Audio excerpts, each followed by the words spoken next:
Okay, our second speaker was diagnosed with epilepsy at the age of 18. Despite all the ups and downs, she received her honours business degree and went on to do a master's in marketing. She works in the recruitment industry, but she's well known to many people here today, I presume, as being the founder and the driving force behind the Epilepsy Ireland Facebook group that you can see over there. And she's just back from a week on the beach as well to be with us today, which makes us hate her. Ladies and gentlemen, please put your hands together for Rachel Ashe.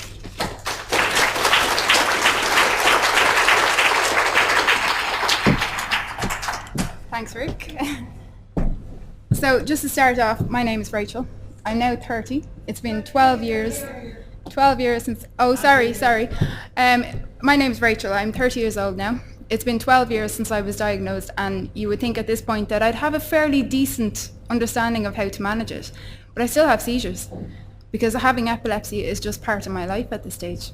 It got to a point where I wasn't very happy about having it or being diagnosed. It took me a long time to get to a point where I could recognize that I had epilepsy, and I needed to accept it, and I needed to deal with it in a positive manner. And if I did that, I could change my life. So I decided to do this.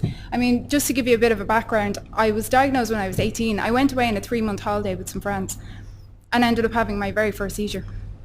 I went into hospital and actually wasn't as in bad state as my friends that were with me. One of them decided to put their fingers in my mouth so I wouldn't die and swallow my tongue. It didn't work out well for him. He actually ended up going to hospital for stitches. I was all right. Didn't even bang my head. I was too busy biting his finger. So that was my first interaction with it. And I said, okay, this is terrible. What's going on? I need to go home. I rang my parents. I said, okay, I'm coming home. They were delighted. They didn't have a clue what was going on, and I wasn't told I had epilepsy at this point. So, yeah, I booked a flight home. My stubbornness kicked in fairly quickly, and I actually went travelling around Europe instead of going home. I didn't let it affect me, and I just ignored the fact I had epilepsy. I wasn't actually diagnosed at that point. So when I got home to Ireland, I went to see a neurologist. The neurologist said to me, okay, yes, you have epilepsy. And I kind of thought, whoa, hang on. How did you come to that conclusion? I've only had 2 seizures. Isn't this a bit, quick? So they said to me, no, you have epilepsy. And I kind of went, okay. I was in complete shock. Didn't ask any questions. Literally stood up and went, okay, thanks, and left the room. I felt like the word had been branded on my forehead. I remember walking out and thinking, oh my God, everybody knows. Everybody can see me. They all know. How do I have this on my forehead? How am I going to deal with this? And it turned out to be quite a long journey, to be honest. I didn't admit to anybody that I had it. I didn't talk to anybody about it. I was afraid. I was terrified. I honestly didn't know what was going on. I didn't know what epilepsy was. I certainly hadn't said the word epilepsy before in my life.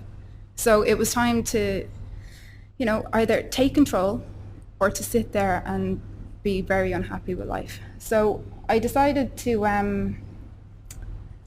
actually look around and to change. Sorry, one sec. I decided to look around and change doctors because I wasn't happy with where I was, and I thought, well, if I wasn't happy with anything else in life, I wouldn't take it. I'd get up and move on and go to the next step. So why not do it with this? So I was very sick. I kept on having seizures. It wasn't working for me. I was very depressed. I was angry. I was frustrated. I didn't know one other person with epilepsy. I didn't have anyone else to talk to. I just didn't understand what was going on. So I remember lying in bed one day and I couldn't get up. I'd had so many seizures, I couldn't get dressed by myself. I couldn't do anything. I had to just lie there. I couldn't lift my neck off the head, or I couldn't lift my neck off the pillow because I put such strain on every muscle in my body after having seizures. So I went looking for a group online to talk to someone because I just wanted to be able to say to someone, I've had a seizure. And for them to be able to say to me, I understand. I know what you've gone through. Because at that time I didn't have that peer support. So I went looking for a group and I couldn't find one that was posting regularly, that had people who were interested and helping. So my stubbornness kicked in once again, and I thought, well, I'm going to set one up. It wasn't a very easy decision simply because that meant I was also going to have to put myself out there. I was going to have to tell everybody that I knew that I had epilepsy, and it wasn't something that I had done, and it wasn't something that I was necessarily comfortable with doing. But I had 2 options. And I actually had a conversation with myself, and I remember sitting there going, right, so you have 2 options. You can sit there and you can be depressed and angry and frustrated and just stay in your situation and do nothing about it. But is that the type of person that you are? No. So why should I accept this? Why shouldn't I do something about it? So I did, and I set up Epilepsy Ireland, and since I've done that, it's been the most positive thing that I have done. I've got so much support. I have made so many friends. I mean, I've made, Katie Kelly is sitting there. She's one of my friends from the group. I met her online. And Katie got a great amount of support off the group. And not only did she get support, she's now an admin on it to help me, because I'm one person and I can't do everything myself, so I have a huge amount of support. Katie also decided to help Brainwave with volunteer work. She's raised money for them. She's taken ownership of what's going on in her life and looking at the positive aspect of it. While there is negatives involved, there's always a positive side. About a year ago,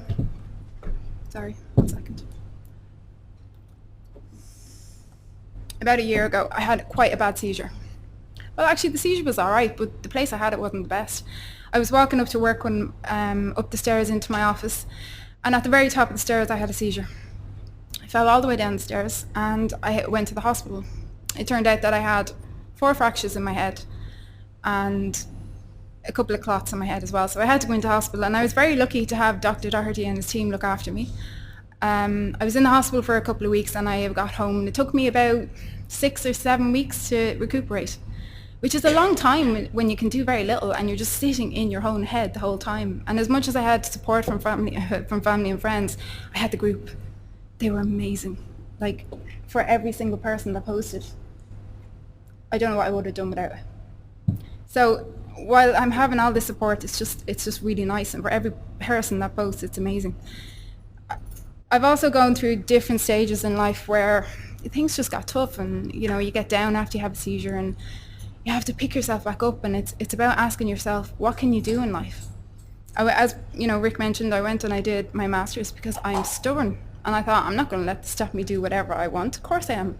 Now I have a little bit more of a grown-up attitude where I realise that, okay, I can do whatever I want, bar driving, but I can do whatever I want, but I have to reevaluate how I'm going to get there. It's not probably as easy just to go A and B.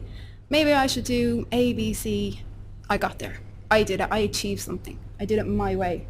So in order to have this, this drive, I need the people on the site to keep me going. And I'm sure everyone who's on it will know that the support is there. The unique thing about it is that it's for people with epilepsy. It's for people who deal with it, families, nurses, siblings. And it's run by people with epilepsy and families and nurses. Anyone who's involved in it has the ability to help other people. At the moment, we have 711 members. We started with 1, which is me. So I'm delighted that it's growing that much. I remember one of the quick things that I'm going to just say is that one of the biggest turns of my life, there was the group, and then there was the question. The question was a big one. It was actually Colin Doherty who asked me the question, and he said to me, it was my first meeting with him, and he said to me at the end of it, after reviewing my situation, after reviewing everything that was on my file, he said, so, what are you going to do about it? And I went blank. I thought, isn't that your job? Don't you look after this side of things? I've never been asked that question before. And he said, well, what's your goal? What are you here for? And I thought, that's a really good question, actually. I might have to think about it. So I thought about it, and I said, I'd like to get back to where I was in year 1. I'd like to get back to having 2 seizures a year, and that's my goal. And from that day, I was 14 months seizure-free. That's the longest in 10 years that I have been seizure-free, and it gave me such a boost and confidence. And while I'm still having seizures now, I know I can do it. I know I have the positivity and the self-belief and the support to do it, so why would I stop? So I'm very happy to say that while it's been a really difficult time, Brainwave were fantastic. They were my first point of call. Where else do you go? I mean, I didn't understand what it was. I hadn't got the word for it. I just couldn't understand how I was going to change my life to apply all of the things that I was supposed to apply to my life. And I just felt like I was losing out. I felt like, this isn't fair. Why can't I do what they're doing? Whereas I just needed to realise, well, I can. I just have to change the way I'm doing it ever so slightly. One of the questions that I've been asked a lot is, should I mention it in interviews? Do you mention it in interviews? Yeah, I have. I've mentioned it in 2 of my last 3 interviews. It hasn't had any impact. I'm in marketing and I do a lot of online marketing. And one of the things that I say is, look what I've done. Look what I set up a Facebook group. It's going really, really well. We've got a lot of people on it. It's a proper community. It's a support area, and I look after Twitter and do a few other bits, but I use it as I see the positive aspect of it, not necessarily the negative aspect of it. I had a seizure in work again only about 6 weeks ago in front of the entire office, which is about 45 people. I would have, 6 to 7 years ago, I would have looked on it as a very negative, horrible, mortifying, terrifying experience. Why would I want to show that worst side of myself to everybody? Now, I educated 45 people on what a seizure was. They know what it is now. They know what to expect. They know that 50 of them or 45 of them do not ring the ambulance in the one go. They kind of see me and just ran for the phone, picked it up and kept on calling the ambulance, to which the lady kept on saying, yes, it's on the way, it's okay. I can laugh at things now, I can laugh at the fact I was in the ambulance and decided that when the ambulance man asked me my age, I told him, 24. Oh no, hang on, 25. No, definitely 24. And my friend is sitting there laughing at me because she's like, you're 30. You're 30, don't you? So I can see the good sides of it. I can always have a laugh at it. And so can my friends, and I'm just really lucky to have the support that I do. The more I talk about epilepsy, the easier it is. People that I'm around now, they just see it as a normal part of me, part of my life, and why would they have any problems with it? I don't. Why should they?